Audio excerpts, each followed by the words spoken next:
Hello everyone, so welcome to this session. हम बात कर रहे हैं LRDI सेक्शन के बारे में। IPMET और जिपमेट जैसे एग्जाम्स के बारे में बात करेंगे। जिपमेट एग्ज़ाम है जो NTA कंडक्ट करता है IIM जम्मू और बोधगया के लिए। IPMET रोहतक और इंदौर सेपरेट एग्जाम्स करते हैं अपने। सो अपन मेजरली जिपमेट के बारे में बात करने जा रहे हैं। सो क्या आता है जिपमेट में, LRDI के सेक्शन में क्या बेसिक रिक्वायरमेंट है। So let us start with basic syllabus की क्या चीज़ें हैं, क्या क्या पॉइंट्स हैं जो आपको देखने को मिलेंगे LRDI के सेक्शन में जिपमेट जैसे एग्जाम्स में। ओके, सो रीजनिंग में हम बात कर रहे हैं, रीजनिंग से स्टार्ट। सो रीजनिंग में अगर हम बात करें तो सीक्वेंस एंड सीरीज सबसे पहला और मेजर टॉपिक है, बहुत वेटेज भी है, हर साल अच्छे खासे 4 से 5 क्वेश्चंस मिलते हैं। सो सीक्वेंस सीरीज में नंबर सीरीज, लेटर सीरीज पे बेस्ड क्वेश्चंस बनते हैं। उसके बाद एनालॉजीज आता है। एनालॉजीज में आपको नंबर्स बेस्ड वर्बल एनालॉजीज भी मिलती हैं और लेटर्स पे बेस्ड भी एनालॉजीज मिलती हैं। ऑड वन आउट पे क्वेश्चंस बनता है जिसमें नंबर्स पे, लेटर्स पे और वर्बल ऑड वन आउट भी मिल सकता है, जहाँ पे 4 options are given, 3 are alike in a certain way, 1 is different. तो और डिफरेंट आपको बताना है। डिफरेंट कोडिंग पैटर्न्स पे क्वेश्चंस बनाए जा सकते हैं। सिंबल्स नोटेशन एक टॉपिक है जिस पे भी क्वेश्चंस बनते हैं। कुछ मैथमेटिकल ऑपरेटर्स हैं, प्लस का मतलब माइनस है, जहां माइनस लिखा है उसका मतलब मल्टीप्लिकेशन है, जो मल्टीप्लिकेशन लिखा है तो उसका मतलब डिवीजन है। तो उनको डिकोड करना है और उसके बेसिस पे कुछ मैथमेटिकल एक्सप्रेशंस के साथ आपको बॉड मास के एप्लीकेशन से क्वेश्चंस बनेंगे। ब्लड रिलेशन, फैमिली रिलेशंस पे क्वेश्चंस बनता है। Direction sense, movement of a person given है, उस पे क्वेश्चंस बनता है। इनपुट आउटपुट एक टॉपिक है जिस पे क्वेश्चंस बनाए जा सकते हैं। सिलोजिज्म, कुछ लोग इसको डिडक्शंस बोलते हैं, स्टेटमेंट और उनके कंक्लूजन्स पे बेस्ड क्वेश्चंस बनाए जा सकते हैं। वेन डायग्राम एक अच्छा खासा वेटेज रखता है, हर साल इस पे क्वेश्चंस दिख रहे हैं जिपमेट में। क्यूब्स और डाइस, एक क्यूब को पेंट करके कट किया है उस पे, या डाइस को रोल किया है उस पे बेस्ड क्वेश्चंस मिलते हैं।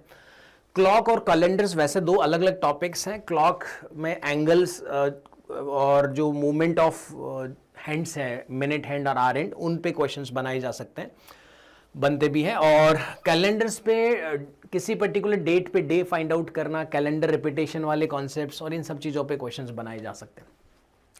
कुछ पजल्स के टॉपिक्स हैं जिसमें पजल्स बनती है। पजल्स मतलब जहाँ पे काफ़ी सारा डायरेक्शंस आपको गिवन होगा और कपल ऑफ क्वेश्चंस, आपको 2, 3 और 4 क्वेश्चंस बेस्ड हैं।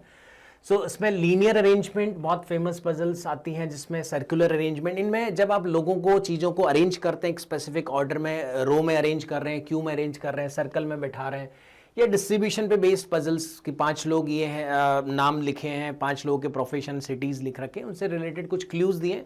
अब आपको बताना है कौन बंदा किस सिटी में रहता है, किसका प्रोफेशन क्या है। रैंकिंग और कंपैरिजन और एक ऑर्डर में, सीक्वेंस में अरेंज करने वाले टाइप के क्वेश्चंस आते हैं। सिलेक्शन ऑफ ग्रुप और टीम सेलेक्ट करनी है, कुछ रेस्ट्रिक्शंस, कुछ कंडीशंस दे रखी है, ये इसके साथ आएगा, ये इसके बिना नहीं आएगा, ठीक है। ईदर दिस और this has to be there, neither this nor that come together. So ऐसा कुछ फिगर बेस्ड क्वेश्चंस में series, analogies, odd one out, सब तरह के क्वेश्चंस बनते हैं। विजुअल रीजनिंग भी बोलते हैं इसको। सो फिगर्स के रोटेशंस, मूवमेंट से रिलेटेड क्वेश्चंस बनते हैं। स्टेटमेंट और कंक्लूजन्स पे बेस्ड आपको क्वेश्चंस बनाए जा सकते हैं। असर्शन रीजनिंग के क्वेश्चंस क्रिटिकल रीजनिंग का पार्ट है बेसिकली ये सब भी। सो क्रिटिकल रीजनिंग पे स्टेटमेंट, कोर्स ऑफ एक्शन, इस तरह के क्वेश्चंस बनते हैं। बाइनरी लॉजिक्स पे ट्रूथ टेलर, लायर, अल्टरनेटर जैसे क्वेश्चंस। डेटा सफिशिएंसी में you need to check whether the data given along with the question is sufficient to answer the question और not. तो ये जज करना है आपको। तो क्या फर्स्ट स्टेटमेंट अकेले से क्वेश्चन सॉल्व हो सकता है, सेकंड से हो सकता है, क्या दोनों के कॉम्बिनेशन की जरूरत पड़ेगी, या इधर फर्स्ट और सेकंड अलोन इज सफिशिएंट। तो इस तरह की सफिशिएंसी चेक करनी है आपको उस क्वेश्चन के साथ जो डेटा दिया है उसकी, whether the data is sufficient और not. And then a major part is data interpretation. JIPMAT में हर साल डेटा इंटरप्रिटेशन पे 7 से 8 क्वेश्चंस देखने को मिल रहे हैं अपन को। डेटा इंटरप्रिटेशन में मेजरली आपको you would be given some data in form of table, in form of bar graphs, in form of line graph, या फिर पाई चार्ट्स। तो ये सेक्शन जो है DI का थोड़ा सा क्वांट बेस्ड है, बट ये आपको LR के सेक्शन में ही मिलेगा। जब देखो इन टॉपिक्स के बारे में बात करते हैं तो आपको कुछ डेटा, कुछ इन्फॉर्मेशंस गिवन है, लेट्स से टेबल पे भी दिया है, बार ग्राफ में दिया है कि कंपनी के 5 साल की सेल्स दे रखी है, एक्सपेंडिचर्स दे रखे 5 साल के। अब आपको पूछ सकता है कि एवरेज सेल्स क्या है या एवरेज एक्सपेंडिचर क्या है, या आपको पूछेगा in how many years the sales was more than the average sale, मतलब एवरेज के कॉन्सेप्ट से रिलेट करके क्वेश्चंस बना सकता है। फिर परसेंटेज ग्रोथ रेट की 2017 से 2018 में कंपनी की ग्रोथ रेट क्या रही, या एवरेज एनुअल ग्रोथ रेट क्या रहा, इस पर्टिकुलर ईयर से इस पर्टिकुलर ईयर का सेल्स का रेशियो क्या है, या सेल्स एक्सपेंडिचर का रेशियो क्या है। तो रेशियो पे बेस्ड, फ्रैक्शंस, परसेंटेज पे बेस्ड, आपको एवरेज पे बेस्ड कॉन्सेप्ट पे क्वेश्चंस है जो मेजरली इसमें बनाए जा सकते हैं। तो ये प्योरली क्वांट बेस्ड है ये टॉपिक। तो ये टॉपिक्स मैंने जो दिखाए हैं सामने, जो दिख रहे हैं आपको स्लाइड पे, ये मेजर टॉपिक्स हैं। सिलेबस आप बोल सकते हो कि ये मेजर सिलेबस है जिस पे आपको तैयारी करने की ज़रूरत है जिपमेट जैसे एग्जाम्स में। अब हम बात करते हैं कि पिछले कुछ सालों का अगर मैं थोड़ा सा ट्रेंड आपको दिखाऊं कि क्या एनालिसिस मेरा रहा है 2021, 22, 23, 24, ये सारे टॉपिक्स के मैंने आपको नंबर ऑफ क्वेश्चंस एक साथ करके दे दिए कंपाइल करके सीक्वेंस सीरीज पे। जैसे मैंने बोला था कि वेटेज अच्छा खासा वेटेज है, अलग अलग टाइप के क्वेश्चंस आते हैं। मिसिंग टर्म पता करना है, आपको रॉन्ग टर्म पता करना है। आजकल मैच द फॉलोइंग वाले आते हैं कि एक सीक्वेंस यहाँ पे दिया रखा है, एक सीक्वेंस यहाँ, एक सीक्वेंस यहाँ पे, एक सीक्वेंस यहाँ पे। यहाँ पे दूसरा कॉलम है, आपको मैच करना है कि इसका नेक्स्ट टर्म कौन सा आएगा, इसका नेक्स्ट टर्म कौन सा आएगा। तो मैच द फॉलोइंग वाले जिस तरह के क्वेश्चंस हम करते हैं उस तरह के क्वेश्चंस भी इसमें दिख रहे हैं। एनालॉजीज पे आपको वर्ड्स में, आपको वर्बल में भी, आपको नंबर्स में भी इस तरह का कि यहाँ से यहाँ कुछ रिलेशन बन रहा है तो यहाँ से यहाँ सेम रिलेशन स्टैब्लिश करने के लिए नेक्स्ट क्या होना चाहिए। कोडिंग, डिकोडिंग, तो ये सब नंबर ऑफ क्वेश्चंस देखो आप हर साल इन पे क्वेश्चंस मिल रहे हैं। जो टॉप 4 टॉपिक्स है, ऑड वन आउट पे हर साल क्वेश्चन दिख रहा है। सिंबल नोटेशन, मैथमेटिकल ऑपरेटर्स में बीच में 2 साल नहीं दिखे, बाकी इस साल भी क्वेश्चन दिखा है 25 में भी। ब्लड रिलेशन पे हर साल क्वेश्चन दिख रहा है। डायरेक्शन सेंस पे हर साल दिख रहा है। वेन डायग्राम 1 साल मिस हुआ है, बाकी कंटिन्यूसली दिख रहा है। कैलेंडर पे क्वेश्चन ऑलमोस्ट हर साल दिख रहा है 1 साल छोड़ के। क्लॉक पे 2 साल बीच में क्वेश्चंस दिखा, फिलहाल नहीं दिखा है रिसेंट ईयर्स में, 25 में नहीं दिखा है, इससे पहले भी 2 साल नहीं था। स्टेटमेंट, कंक्लूजन, आर्ग्यूमेंट, सिलोजिज्म पे बेस्ड क्वेश्चंस भी ऑलमोस्ट हर साल दिख रहे हैं। क्यूब्स और डाइस पे क्वेश्चंस आ रहे हैं। अरेंजमेंट पे जो मैं बात कर रहा था आपको कि लीनियर अरेंजमेंट है, सर्कुलर अरेंजमेंट है, उस पे बेस्ड पजल्स बन रही हैं हर साल ऑलमोस्ट। पाई चार्ट देखो बहुत फेवरेट टॉपिक रहा है जिपमेट में। तो यहाँ पे 8 सवाल से पाई चार्ट से मिले 2 सेट, ठीक है। यहाँ पे 3 क्वेश्चन का एक सेट, यहाँ पे 2 क्वेश्चन, यहाँ पे 2 क्वेश्चन। टेबल भी ऑलमोस्ट पिछले 4 साल से लगातार दिख रहा है, 7 क्वेश्चन, 6 क्वेश्चन, 3 क्वेश्चन, 2 क्वेश्चन। और यहाँ पे 2 साल से आपको लगातार बार ग्राफ भी देखने को मिल रहा है। डेटा सफिशिएंसी बहुत रेयरली दिखता है हालांकि, बट ठीक है। असर्शन एंड रीजनिंग का भी आपको रेयरली दिख रहा है, एक एक क्वेश्चन दिख जाता है। बाकी मिसलेनियस में मैंने कुछ डाला है, कई बार वो आपको ट्रायंगल्स काउंट करने वाले एक टाइप के क्वेश्चंस आ सकते हैं, कई बार वो mirror image, water image type के कुछ क्वेश्चंस बना देता है ऐसा रैंडमली। देखो लॉजिकल रीजनिंग क्या है, जहाँ पे लॉजिक्स का आप एप्लीकेशंस कर रहे हैं, तो ऐसा कुछ भी बनाया जा सकता है जहाँ पे आपके लॉजिक्स के एप्लीकेशंस हो रहे हैं। तो मैंने जो टॉपिक्स वहाँ पिछले स्लाइड पे दिखाया ऑलमोस्ट 25 के आसपास वो टॉपिक्स हैं, और यहाँ पे कुछ टॉपिक्स मैंने दिखाए हैं। तो कुछ टॉपिक्स ऐसे हैं जिस पे रेंडमली क्वेश्चंस बन जाता है, वो सब मैंने मिसलेनियस में भी डाल के रखा है। तो उन सब टॉपिक्स पे आपको तैयारी करनी चाहिए, और इस एनालिसिस से भी आपको ये इंडिकेशन मिल रहा है कि ये सब तो ज़रूरी है, क्योंकि हर टॉपिक पे आपको ऑलमोस्ट 1, 2, 3 या मैक्सिमम 5 सवाल भी देखने को मिल रहा है। चलिए, तो ये तो होगी बात एनालिसिस की कि पिछले 5 साल में मिलता क्या है, क्या मिला है देखने को जिपमेट में। डिफ़िकल्टी लेवल की अगर मैं बात करूं तो जिपमेट का जो डिफ़िकल्टी लेवल है वो कंपैरेटिव टू अदर एग्जाम्स, अब ये कैसे कंपैरिजन करेंगे अपन डिफ़िकल्टी लेवल का, ये किसी रेफरेंस में ही बात कर सकते हैं। तो अगर मैं डिफ़िकल्टी की बात करूंगा तो इंदौर के बेसिस पे अगर जिपमेट का एग्ज़ाम का मैं कंपैरिजन अगर इंदौर से करूंगा तो बहुत वाइड डिफरेंस आपको देखने को मिलेगा, क्योंकि इंदौर का डिफ़िकल्टी लेवल कंपैरेटिवली बहुत ज़्यादा है। ये कैसे जज किया जाता है, ये कट ऑफ के बेसिस पे कि वहाँ पे अगर आप 40%, 35%, 50% भी मार्क्स लेके आ रहे हो तो मतलब आपको आप इजीली आपको कॉल आ रही है। लेकिन यहाँ पे आपको 80%, 75%, 85% मार्क्स लेके आना पड़ेगा, तब जा कर के आप कट ऑफ निकाल पाएंगे। तो इससे पता लग रहा है कि इसका difficulty level comparative to Indore, comparative to Rohtak, यहाँ पे इजी पेपर आता है।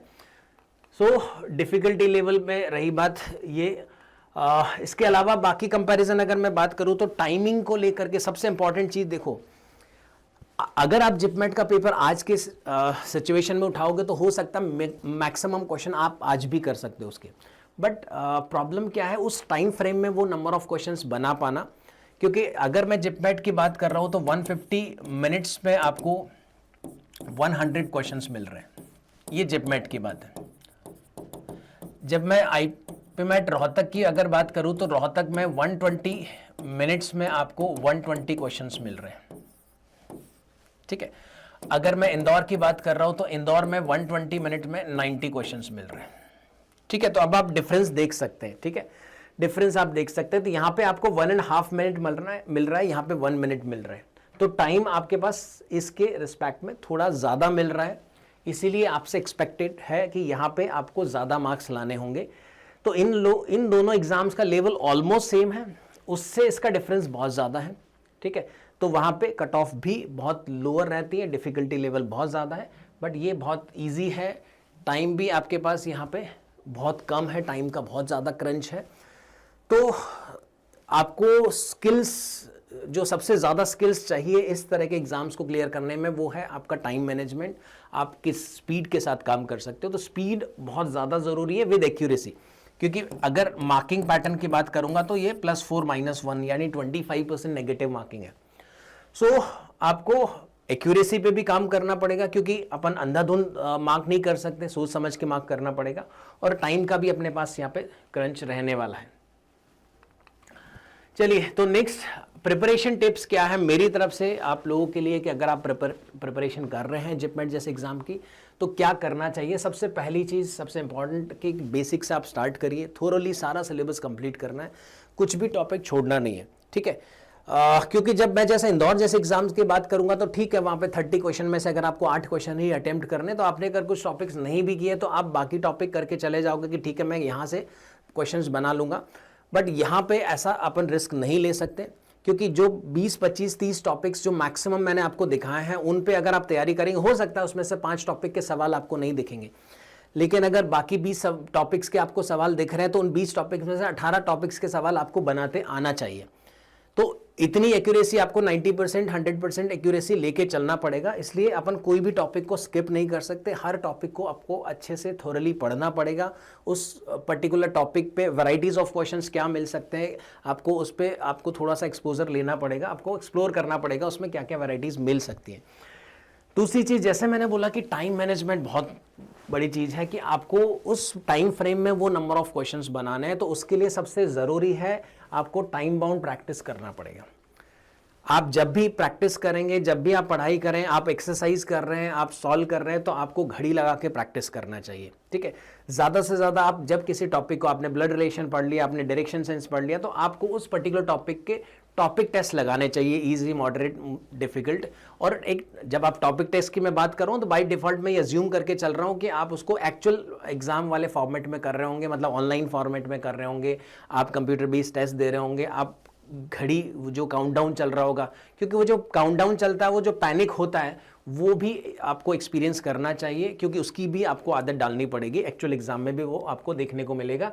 तो आपको टॉपिक टेस्ट लगाने पड़ेंगे, आपको सेक्शनल टेस्ट लगाने पड़ेंगे उसकी टाइम बाउंड प्रैक्टिस करने के लिए, एंड सफिशिएंट अमाउंट ऑफ मॉक्स लगाने पड़ेंगे। मॉक का मतलब है मेरा एक्चुअल एग्जाम वाले पैटर्न पे कि 150 मिनट का आपके पास टाइम है, आपके पास 100 नंबर ऑफ क्वेश्चंस हैं, 33, 33, 34, 33 एलआर से मिलेंगे, 33 क्वांट से मिलेंगे, 34 वीआरसी से मिलेंगे। तो उसी फॉर्मेट के आपको फुल लेंथ टेस्ट आपको लगाने होंगे, और उनको टाइमली आपको एनालाइज करना पड़ेगा हर एक टेस्ट को, कि मैंने इस टेस्ट में कितने मार्क्स गेन किए, कितने सवाल मैंने सही किए, कौन सा मेरा गलत हुआ, क्या रीज़न रहा उसको गलत होने का, क्या मेरी लैंग्वेज मैंने ठीक से नहीं इंटरप्रेटेट किया, या मैंने कैलकुलेशन में कहीं कुछ एरर किया है। तो ये सारी चीज़ें आपको एनालाइज करना पड़ेगा। तो सफिशिएंट अमाउंट ऑफ मॉक्स आपको लेने चाहिए और उनके एनालिसिस करने चाहिए। सो ये रहा मेरी तरफ से। सो वो बाकी आप प्रैक्टिस करते रहिए, इसी तरह के और वीडियोज़ के साथ फिर से मिलेंगे। Wish you all the best.